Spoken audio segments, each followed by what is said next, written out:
अस्सलामुअलैकुम नाज़रीन, बड़ी बात के साथ मैं हूं Adil Shahzeb. Pakistan democratic movement PDM जो कि अपोजिशन जमातों का अलायंस है, इस वक्त बड़ा अहम इजलास उनका ख़त्म हो चुका है और मौलाना फजलुर रहमान जो कि उनके सदर हैं, उनकी सरबराही में इस वक्त प्रेस कॉन्फ्रेंस हो रही है। उस प्रेस कॉन्फ्रेंस के मुताबिक पीडीएम ने फैसला कर लिया है कि 26 मार्च को इस्लामाबाद की जानिब मुल्क भर से काफिले रवाना होंगे और बाकायदा एक लॉन्ग मार्च का ऐलान उन्होंने हुकूमत की पॉलिसियों के खिलाफ और महंगाई के खिलाफ कर दिया है। इसके अलावा जो सेनेट इंतखाबात हैं वो मुश्तरका तौर पर पाकिस्तान पीपल्स पार्टी, नून लीग और JUIF के अलावा जितने भी बाकी 10 जमातें हैं पीडीएम की, वो मुश्तरका उम्मीदवार जो है वो सेनेट इंतखाबात लड़ेंगे। इसके अलावा जो इस्तीफों का मामला है नाज़रीन, मौलाना साहब अभी तक उस पर कुछ नहीं बोले कि मुस्लिम लीग नून का एक बड़ा क्लियर कट मौक़िफ़ था और साथ में जो मौलाना साहब हैं उनका भी क्लियर कट मौक़िफ़ था कि असम्बलियों से मुश्तरका इस्तीफ़े दिए जाएं।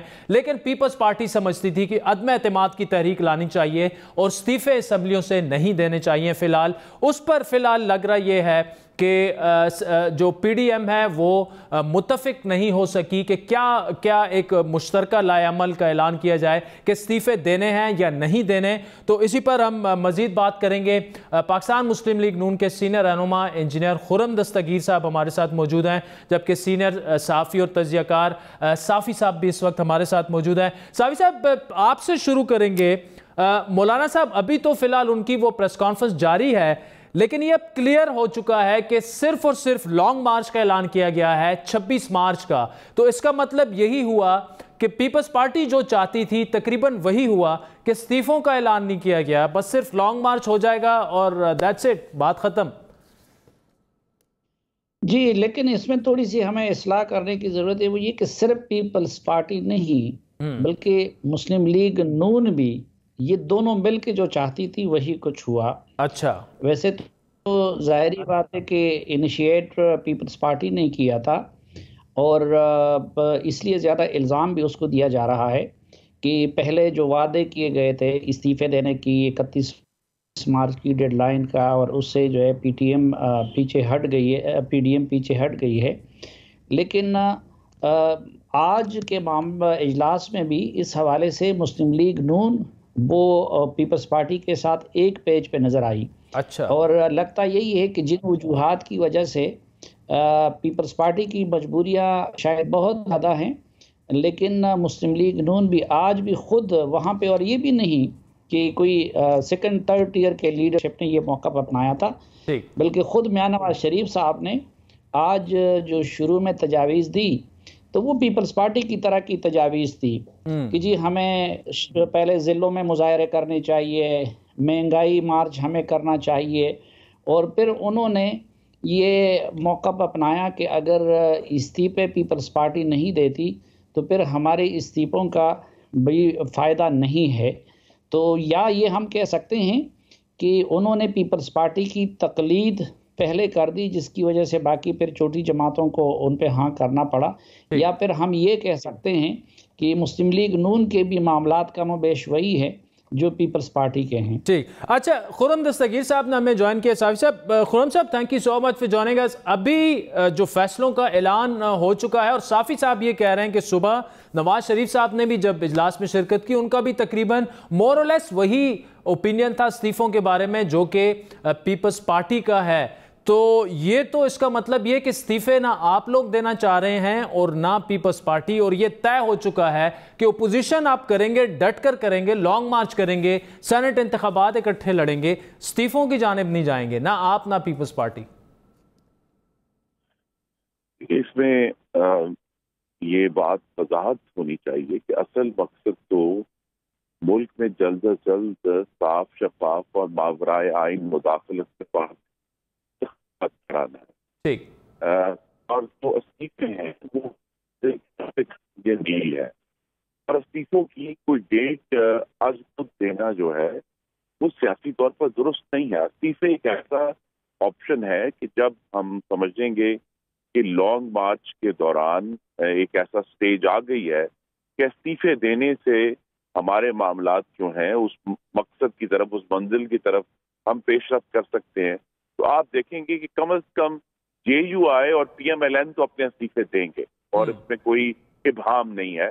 और अभी हमारे पास चूंकि कुछ हफ्ते हैं, हम पीपल्स पार्टी को कंसिस्टेंटली ये कन्विंस करेंगे और कोशिश करते रहेंगे कि वो कौमी असेंबली से भी जब ये लॉन्ग मार्च के दौरान अगर ऐसा मौका उठता है कि हम सब बैक वक्त और इकट्ठे मुत्तहिद होकर इस्तीफे दें, ताकि वो बहरान क्रिएट किया जा सके जो फिर इंशाअल्लाह पाकिस्तान के अवाम के लिए एक नए इंतखाबात की सूरत में उसका नतीजा निकलेगा। तो ये खुर्रम साहब, जब फिर इससे पहले तारीखें क्यों दी गई? 31 जनवरी तक इस्तीफा ना दिया तो ये कर देंगे, 31 दिसंबर तक ना दिया, आवाम को एक हाइप क्रिएट कर दी गई। अभी अगर आप कह रहे हैं कि जी तारीखें नहीं देनी चाहिए इस्तीफों की, तो उससे पहले भी आप ना देते, वो फिर गलत स्ट्रैटेजी थी आपकी। नहीं, देखिए ना जी, हमने ये तारीख अपने मेंबरान असेंबली के लिए दी थी, और आप मेरी इस्तदा होगी कि इस बात को किसी तरह भी हमें कम नहीं समझना चाहिए कि मुस्लिम लीग नून के तमाम अरकान कौमी असेंबली, तमाम अरकान सूबाई असेंबली ने अपनी पार्टी की हदायत पर अपने इस्तीफे जमा करवा दिए। ये जो इत्तेहाद का इजहार है और इंटेंशन का इजहार है कि वो अब हमारी क़यादत पर मुनहसर है कि वो किस दिन उन इस्तीफों को स्पीकर तक पहुंचाते हैं। तो हमने अपनी जो नीयत थी वो जाहिर कर दी है, सिर्फ टाइमिंग का इशू है, और वो टाइमिंग इंशाल्लाह पीडीएम। अब खुर्रम साहब, नीयत मैं साफी साहब से पूछते। साफी साहब, खुर्रम साहब कह रहे हैं कि हमने नीयत कर दी है, इस्तीफे अपनी लीडरशिप को दे दिए। अब लीडरशिप जो है वो नीयत पर अमल करने से क्यों कतरा रही है, या आप समझते हैं कि ये दुरुस्त स्ट्रैटेजी है? देखिए, नीयतों का जो मैटर करती हैं वो दीनी मामलात में मैटर करती हैं, और सियासी मामलात में अमल को देख के किया जाता, राय कायम की जाती है। अब पीटीआई ने तो 2014 में न सिर्फ ये कि नीयत की थी, बल्कि प्रैक्टिकली जाके स्पीकर को इस्तीफे दिए भी थे। लेकिन फिर एक वक्त ऐसा आया कि वो सर झुका के असम्बली के अंदर गए, और जिसको जाली कहते थे उसी असम्बली में बैठ गए, और बजा तौर पर ख्वाजा आसिफ साहब ने उनसे कह दिया था कि कोई शर्म होती है, कोई हया होती है।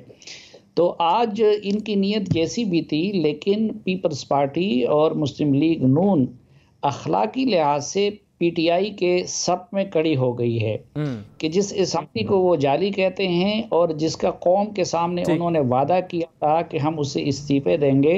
अच्छा साफी साहब, ये तो इस्तीफों की बात होगी। अब जो लॉन्ग मार्च का ऐलान हुआ है 26 मार्च को, क्या ये कोई आपको एक सीरियस अटेम्प्ट लग रही है, या आप समझते हैं कि वैसी टिक बॉक्स एक्सरसाइज है कुछ ऐसी जमातों की जानिब से जिन पर आप सवालिया निशान उठाते रहे हैं? लॉन्ग मार्च का इफेक्टिव साबित हो सकता है? जी, मेरे ख्याल में लॉन्ग मार्च को इफ़ेक्टिव और मौसर बनाएगी हुकूमत खुद।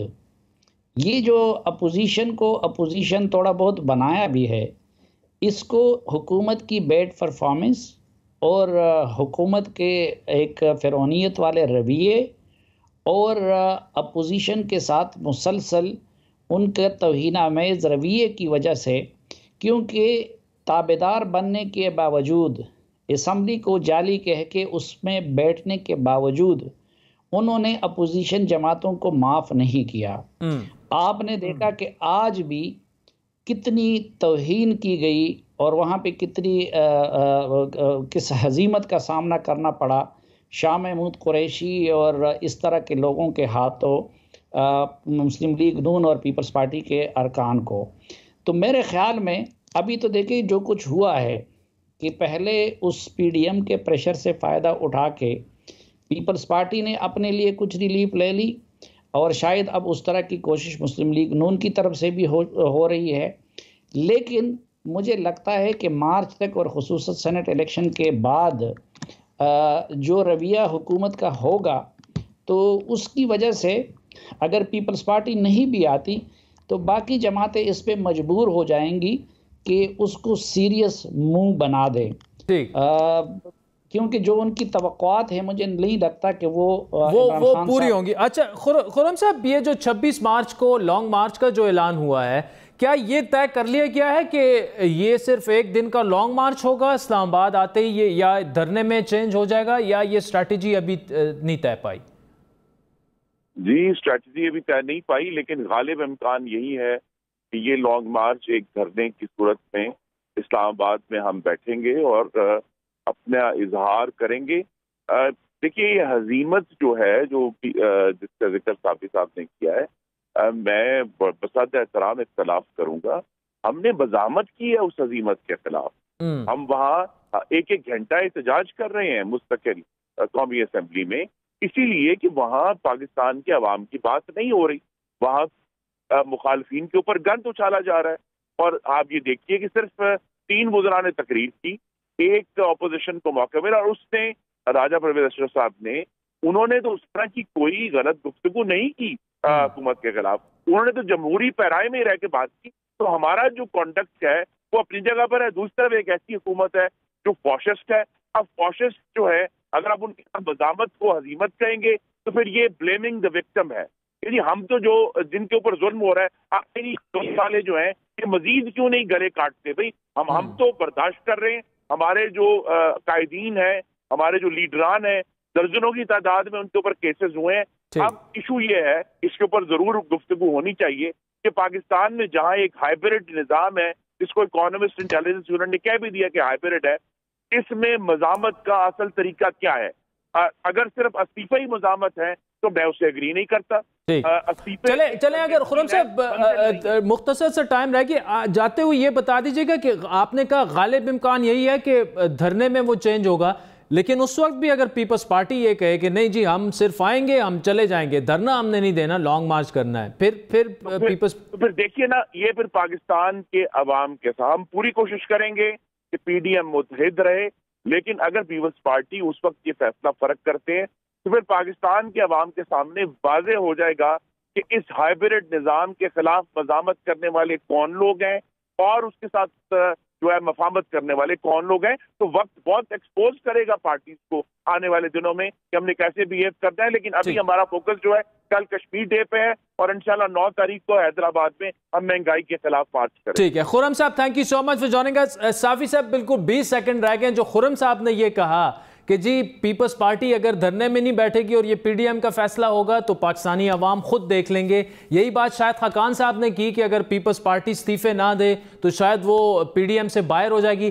क्या आप समझते हैं कि पीपल्स पार्टी बाहर हो जाएगी या नून लीग चाहती है कि पीडीएम से बाहर हो जाए, अगर वो फैसलों का एहतराम ना भी करे तो, अमल ना करे इस पे? तो देखिए आदिल, अब ये नजरियाती सियासत नहीं रही है, ये पावर पॉलिटिक्स बन गया है। और पावर पॉलिटिक्स में अगले 2 महीनों में देखा जाएगा कि अगर पीपल्स पार्टी को इसी तरह रिलीफ मिलता रहा और उसका मामला ठीक चलता रहा तो वो फिर शायद मार्च से भी पीछे हट जाए, यानी मार्च में शमूलियत से भी पीछे हट जाए। लेकिन अगर इस दौरान सख्ती आ गई और मुस्लिम लीग नून भी इस दौरान अपने सौदे की कोशिश करेगी, अगर वो नहीं हो सका तो फिर जाहिर बात है कि ये लोग उस मार्च को धरने में भी बदल सकते हैं। तो इसका इन्हिसार अगले 2 माह के दौरान पीपल्स पार्टी और मुस्लिम लीग नून को मिलने वाली रिलीफ या सख्ती पे होगा, मिलने वाली रिलीफ या सख्ती पर होगा। बहुत बड़े 2 अल्फाज पे साफी साहब ने कंक्लूड कर दिया है इस सेगमेंट को। नाज़रीन, वक्त हुआ चाहता है एक ब्रेक का, जिसके बाद हुकूमत से सुनेंगे कि जनाब 26 तारीख को लॉन्ग मार्च आपकी तरफ आ रहा है, क्या इंतजामात करेंगे, क्या चाय पानी उनको देंगे या उनकी तवाज़ो किसी और चीज़ से होगी? डॉक्टर शहबाज गिल साहब हमें ज्वाइन करेंगे, हमारे साथ रहेगा।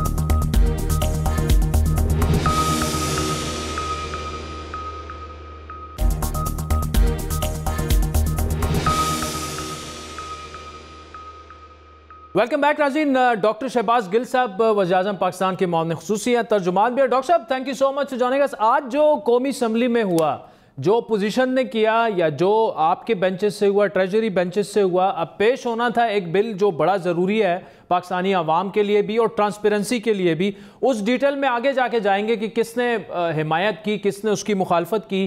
लेकिन ये मछली मंडी के अलावा भी तो कुछ अक़दार होती हैं, जमहूरियत के कुछ तकाजे होते हैं, ना आपकी तरफ से नज़र आ रहे हैं ना अपोजिशन की तरफ से नज़र आ रहे हैं। तो ऐसे तो मुल्क की मामलात या पार्लिमान के मामलात नहीं चलेंगे आगे। जी बिस्मिल्लाहिर्रहमानिर्रहीम, आपका बहुत शुक्रिया। देखिए आदिल, पहले दिन से जब से ये हुकूमत आई है, क्योंकि हमारी हुकूमत स्टेटस को के खिलाफ थी, ये 2 पार्टी सिस्टम्स, ये दोनों पार्टीज जो एक दूसरे को चोर कहती थी, नूरा कुश्ती करती थी, पूरे 5 साल एक दूसरे को चोर कहती थी, इलेक्शन के करीब आके एक दूसरे से जफियां डालती थी, गार्ड ऑफ ऑनर देती थी, 72 डिशेस के खाने खिलाती थी, एक दूसरे के करप्शन के केसेस के ऊपर आंखें बंद करती थी और जलसों के अंदर कहते थे कि हम आपका पेट फाड़ के पैसा निकालेंगे। ये जब नूरा कुश्ती इख्तिताम पजीर हुई और इमरान खान ने पाकिस्तान की पिछले 40-50 साल की जो करप्शन भरी तारीख थी उसमें वाज़े बरतरी लेकर वो प्राइम मिनिस्टर बने, तो पहली तकरीर से लेके आज के दिन तक आपके सामने है कि असेंबली के अंदर बदतमीजी कौन कर रहा है। हाँ, फर्क एक है इस दफा। फर्क क्या है कि पिछले अदवार में जो हुकूमत में लोग होते थे, क्योंकि उनका सारा इंटरेस्ट हुकूमत करने पे होता था, मीन माल पानी खाने पे होता था, वो बिल्कुल किसी किस्म की कोई इरिटेंट नहीं चाहते थे, क्योंकि उन्होंने जुत के माल खाना होता था 5 साल।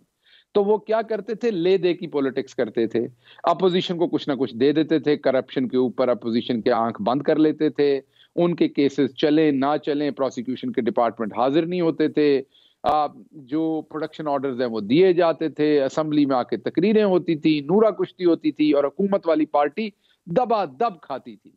इस दफा फर्क ये पड़ा कि क्योंकि इमरान खान ना खुद खाता है ना अपने वुज़रा को अवाम का माल खाने देता है, अब इस हुकूमत की ऐसी कोई मजबूरी तो है नहीं कि इन्होंने अवाम का माल खाना है तो इन्हें ले दे की पॉलिटिक्स करनी पड़नी, कुछ ले लें और कुछ दे दें वाली।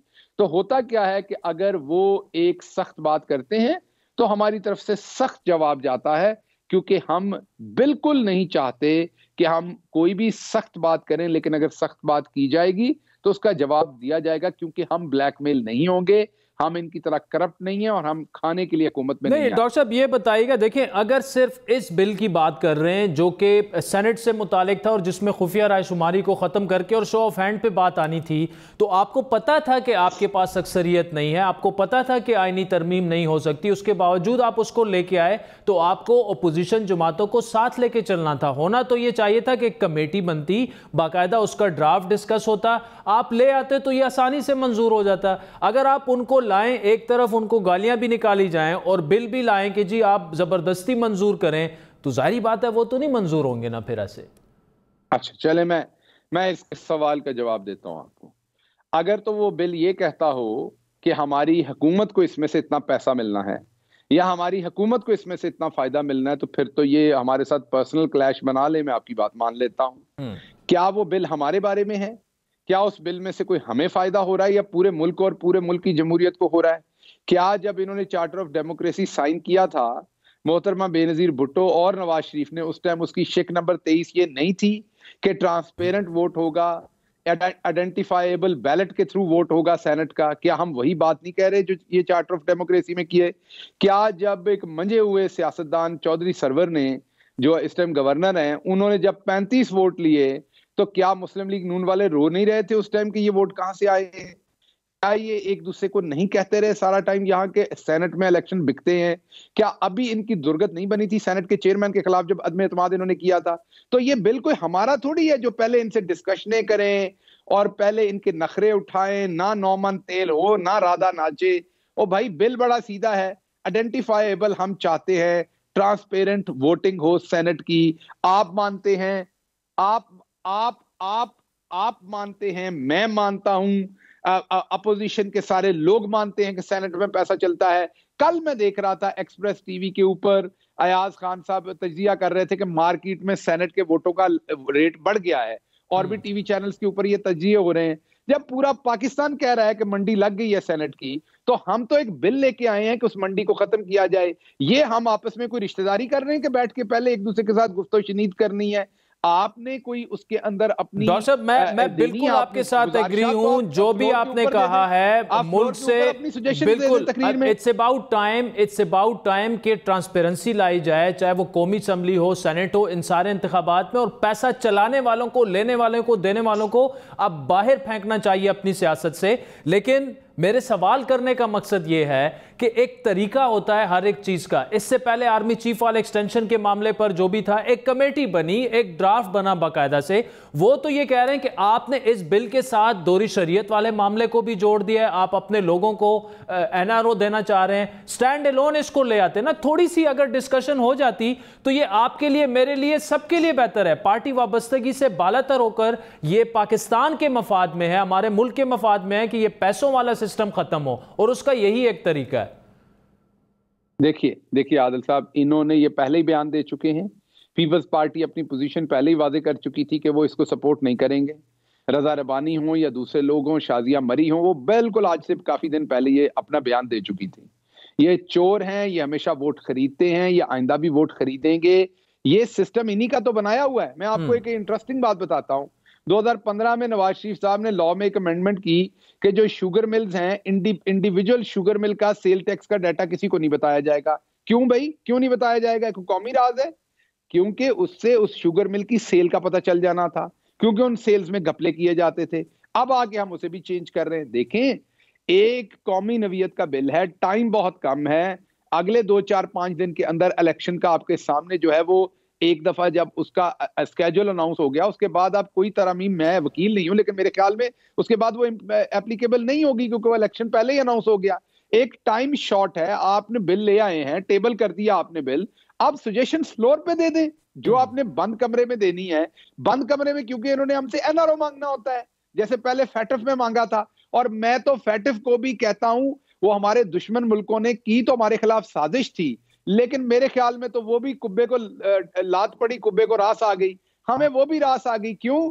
क्योंकि फैटिफ से पहले इन्होंने 1992 में जो फॉरेन करेंसी एक लॉ लेके आए थे कि बाहर से डॉलर जहां से मर्जी आए, किसी ने नहीं पूछना, राउंड ट्रिप कराने के लिए अपनी मनी को, मनी लॉन्ड्रिंग करने के लिए। और फैटिफ की वजह से आज पूछ प्रतीत है और इनको बताना पड़ रहा है कि वो इनकी भैंसों ने 10 अरब का दूध कहां से दे दिया, और पापड़ वाले और रेडी वाले और समोसे अकाउंट से क्यों आ रहे हैं।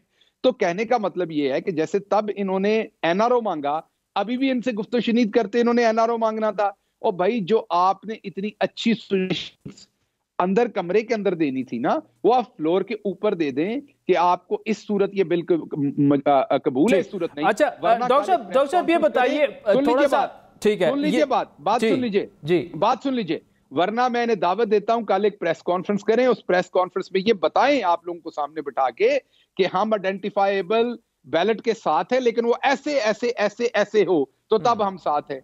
हम फॉरेन जो ओवरसीज पाकिस्तानी हैं, डुअल नेशनल्स हैं, हम उनके वोट के खिलाफ हैं या उनको इलेक्शन लड़ने या वोट के खिलाफ हैं, या हम उसके साथ हैं, या अपनी गुजारिशात मीडिया के सामने रख दें, हम जवाब दे देंगे हमें वो कबूल है कि नहीं, हम इनके साथ उसमें खड़े होते हैं कि नहीं। ये बंद कमरों की बातें अब खत्म होनी चाहिए। अब इमरान खान वजीर आजम है, वो ले दे नहीं करता। इमरान खान नवाज शरीफ नहीं है, ना जरदारी है। इमरान खान वो बात करता है जो अवाम के सामने करता है। वो जमाना तमाम हुआ जब कमरों के अंदर भाई भाई और बाहर जाके पेट फाड़ते थे। इमरान खान कमरे में भी वही बात करता है, बाहर भी वही बात करता है। वैसे डॉक्टर साहब, अगर ये कमरों में बातें होते होते, ड्राइंग रूम में बात होते होते आपकी गवर्नमेंट आप लूज कर जाएं, क्योंकि तरीके अदम एतमाद की बात हो रही है और पीपल्स पार्टी दावा कर चुकी है कि 25 के करीब लोग जो हैं वो उनके साथ शामिल होंगे तरीके अदम एतमाद में। आज राजा परवेज अशरफ साहब ने भी ये कहा कि आपके लोग तो एडवांस पकड़ चुके हैं,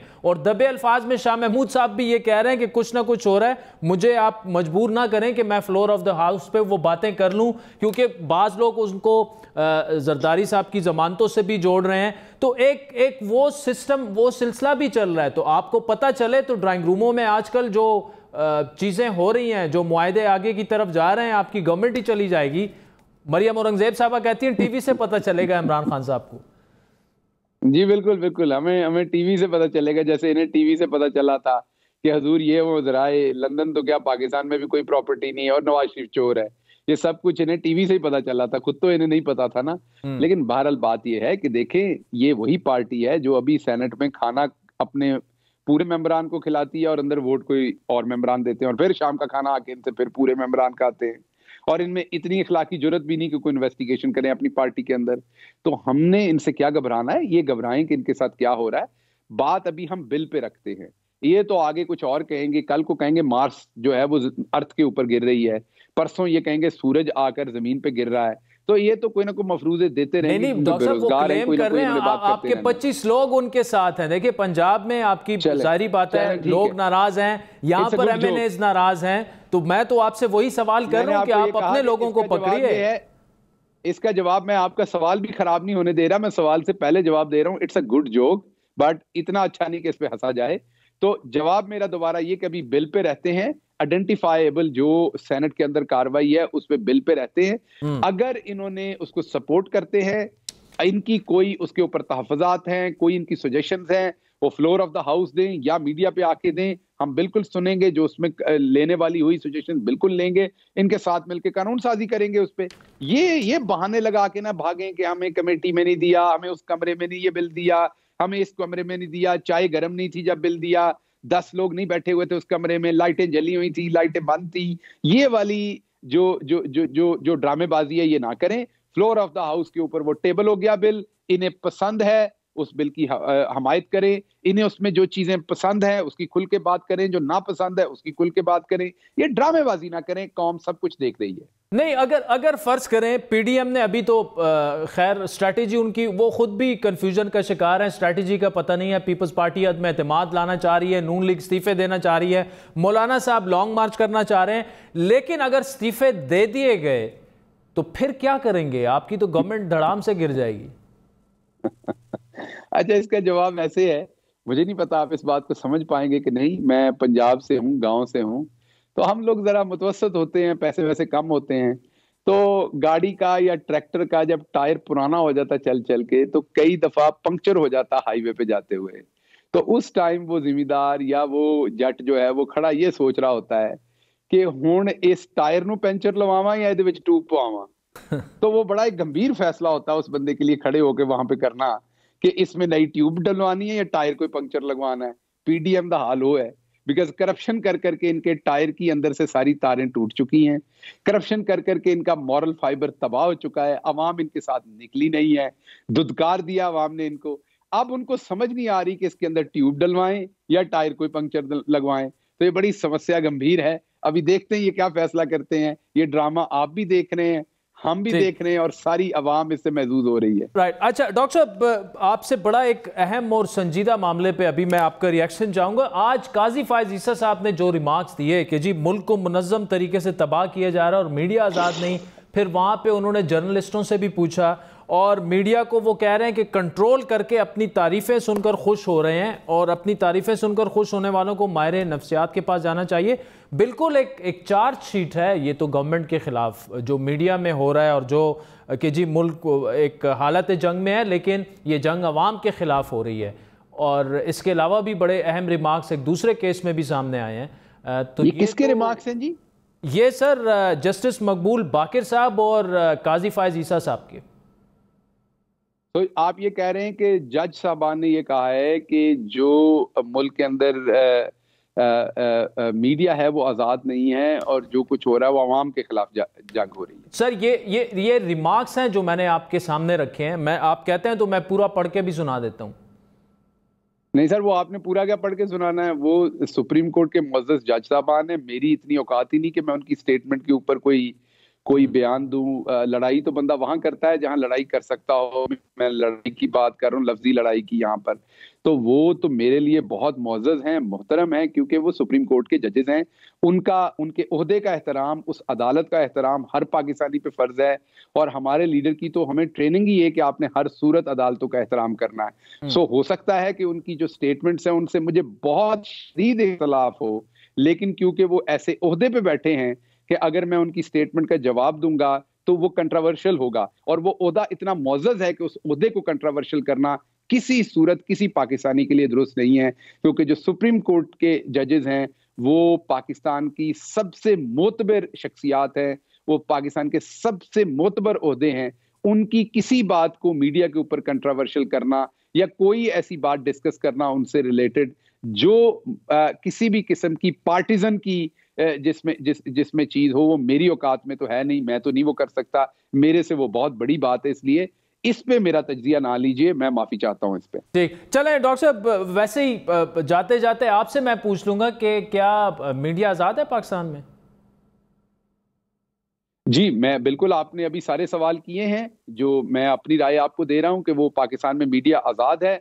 आप देखिए पाकिस्तान में मीडिया तो इस कदर आजाद है कि बहुत सारी ऐसी खबरें होती हैं जो मीडिया देता है वो कई दफा सच नहीं होती, लेकिन मीडिया देता है। और उसके बाद मुझे बता दीजिए कि क्या पिछले 5 साल में किस मीडिया हाउस को कौन सा ऐसा नुकसान हुआ जिससे वो मीडिया हाउस बंद हो गया है, या किसी को जेल हुई है, या किसी को कोई बहुत शदीद किस्म की कोई सजा मिली है।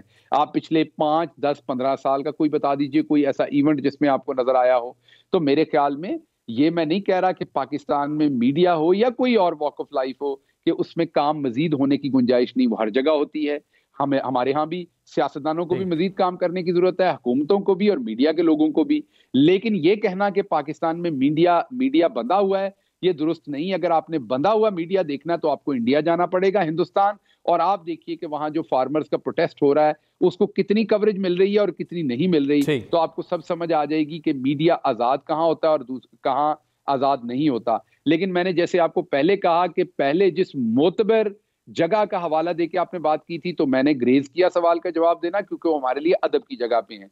आपने ये सवाल किया तो मैंने आपको जवाब दिया कि आपका ये तासर दुरुस्त नहीं है। अगर आपका ये तासर है पाकिस्तान में मीडिया बिल्कुल आजाद है, तो मैं आपके सवाल का बिल्कुल जवाब भी दे सकता हूं और आपके तासर का जवाब भी दे सकता हूं। चले डॉक्टर शहबाज गिल साहब, thank you so much for joining us. तासुर कोई भी जर्नलिस्ट का नहीं होता, चूंकि मेरा अपना प्रोग्राम है, मैं बैठा हूं डॉक्टर साहब और आपसे सवाल किया क्या आप समझते हैं कि मीडिया आज़ाद है? आपका जवाब हमने बिल्कुल बगैर सेंसर किए नशर कर दिया है। अवाम फैसला इस पे करेंगे, अवाम को सब पता है कि मीडिया कितना आज़ाद है और कितना नहीं। और मीडिया की आज़ादी पर ही नाज़रीन अगले सेगमेंट में बात करेंगे, जो आज जस्टिस मकबूल बाकिर साहब और जस्टिस काजी फायज ईसा साहब ने बड़े अहम रिमार्क्स दिए मीडिया के हवाले से, लोकल बॉडीज़ इलेक्शंस बलदियाती इंतखाबात के हवाले से बड़े इंतहाई सख्त रिमार्क्स उन्होंने दिए। उस पर हम तफसीली गुफ्तगू करेंगे, लेकिन एक ब्रेक के बाद।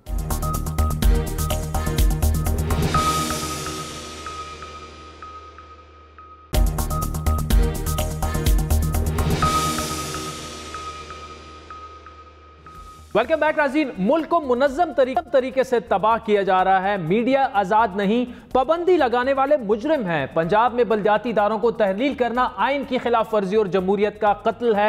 ये इंतहाई सख्त रिमार्क्स आज सुप्रीम कोर्ट में बलदियाती इंतखाबात केस की समाअत के दौरान 2 रुकनी बेंच की जानिब से सामने आए, जहां एक जानिब इलेक्शन कमीशन ने खैबर पुख्तूनख्वा में अप्रैल और मई के महीनों में, जबकि पंजाब में जून से अगस्त तक 3 मरहलों में बलदियाती इंतखाबात की तारीखों का ऐलान किया।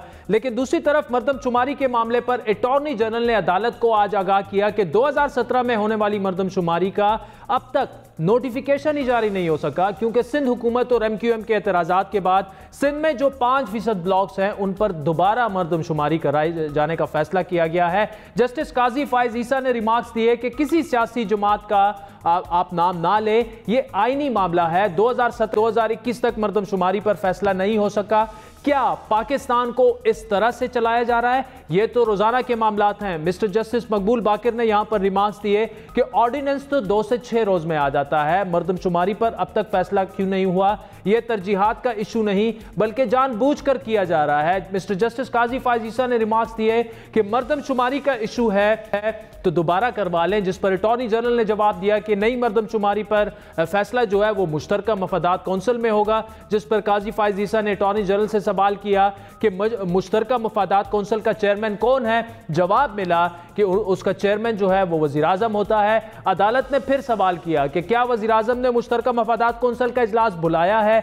जवाब मिला कि वज़ीर आज़म ने इजलास बुलाया था, लेकिन किसी वजह से वो नहीं हो सका। मिस्टर जस्टिस काजी फायज ईसा ने यहां पर दिए कि बलदियाती इंतखाबात आईनी तकाजा है। बलदियाती इंतखाबात की बात हो तो सूबे अपने मसाइल गिनवाना शुरू कर देते हैं। पंजाब हुकूमत ने बलदियाती इदारे तहलील करके जमहूरियत का कत्ल किया। ये अल्फाज हैं, रिमार्क्स हैं मिस्टर जस्टिस काजी फायज ईसा के। उनके बकौल बलदियाती इदारे तहलील करने की कोई वजह तो होगी। मार्शल लॉ दौर में मकामी जो हुकूमतें हैं वो तहलील होती थी, लेकिन जमहूरियत में ऐसा नहीं सुना।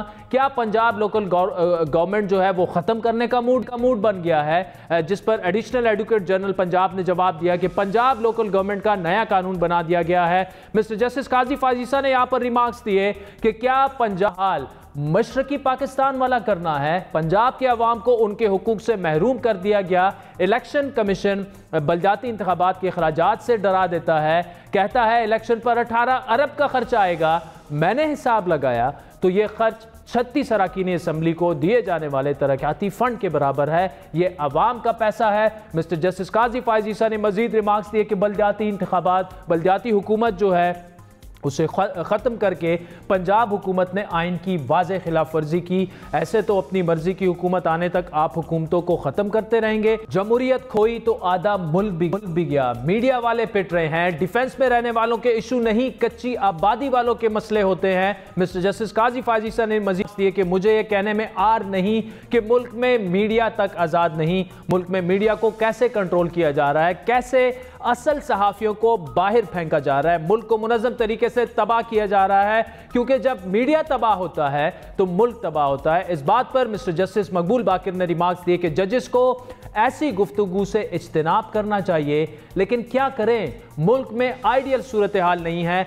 कब तक हम खामोश रहेंगे? खुद को ना सुधारा तो वक्त हाथ से निकल जाएगा। लोग बददुआएं दे रहे हैं। इसी मौके पर मिस्टर जस्टिस काजी फायजी सा ने अटॉर्नी जनरल से सवाल किया कि क्या पाकिस्तान में मीडिया आज़ाद है, हाँ या ना में जवाब दें, जिस पर अटॉर्नी जनरल ने जवाब दिया कि जस्टिस साहब हाँ या ना के अलावा कोई और ऑप्शन दे। मिस्टर जस्टिस काजी फायजी सा ने रिमार्क्स दिए कि कमरे अदालत में मौजूद मीडिया वालों से रेफरेंडम करवा ले, मीडिया वाले हाथ खड़ा करें कि क्या मीडिया आज़ाद है। इस सवाल पर अदालत में मौजूद किसी एक सहाफ़ी ने हाथ खड़ा नहीं किया, तो मिस्टर जस्टिस काजी फायजी ने सवाल किया कि वो सहाफ़ी हाथ खड़ा करें जो समझते हैं कि मुल्क में मीडिया आज़ाद नहीं, जिस पर तमाम सहाफ़ियों ने हाथ खड़े कर दिए। मिस्टर जस्टिस काजी फायजी के मुताबिक हमारा आइन मीडिया की आज़ादी का जामिन है। मीडिया को कंट्रोल करके अपनी तारीफ सुनकर खुश होते हैं, अपनी तारीफें सुनकर खुश होने वालों को माहिर नफ्सियात के पास जाना चाहिए। अटॉर्नी जनरल की जानिब से मौक़िफ़ इख्तियार किया गया कि मुल्क हालत जंग में है, जिस पर मिस्टर जस्टिस मकबूल बाकिर ने रिमार्क्स दिए